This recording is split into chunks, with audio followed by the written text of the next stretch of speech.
At night, a black leopard stood up and knocked on the door of the human room. There was a young man with a long and thin mouth. The top hunter in this forest put down all his pride to ask for help from humans. The man just held the torch and looked into the cat's eye. He was about to be in the original place, but he didn't dare to breathe. The man was sweating and holding the flashlight, but did not hit the gun through the frosted glass. The black storm's huge shadow blocked the moonlight, and the black mud left the water on the glass. There was no tear, only a humble request. This top hunter blocked everything for the baby. When he looked into the cat's eyes, he was full of coolness. His black eyes were as sharp as gold water, but he still stood firmly with his hind legs, just leaning on the door, not aggressive at all, only full of desire to help. What really made him break the house was the bait in his mouth.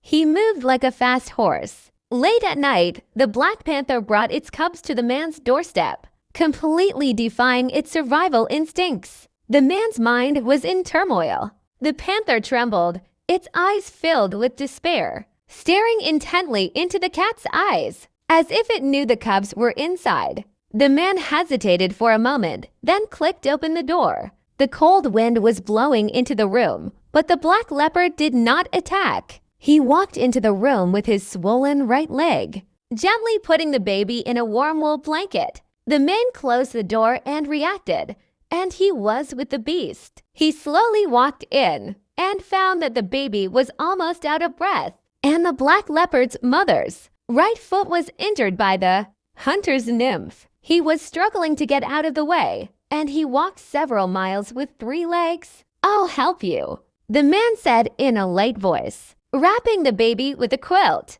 and apply medicine to the black leopard's claws. Then warm the baby with a low tube of milk. The baby screamed. The black leopard's mother rushed over immediately, put her chin on his knee. There is no gap between man and beast. The storm had been blowing for 3 days, and the man was gradually recovering.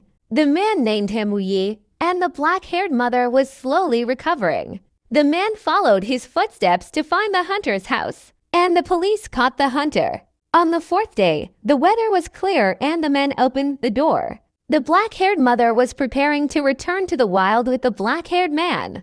Before leaving, she used her head to rub the man's legs and expressed her gratitude with a snarl. She thought that was it. Unexpectedly, 6 months later, the man saw the black-haired mother and the strong black-haired man on the other side of the rock fishing. They are all healed. They are sitting quietly, as if telling him, "We are alive."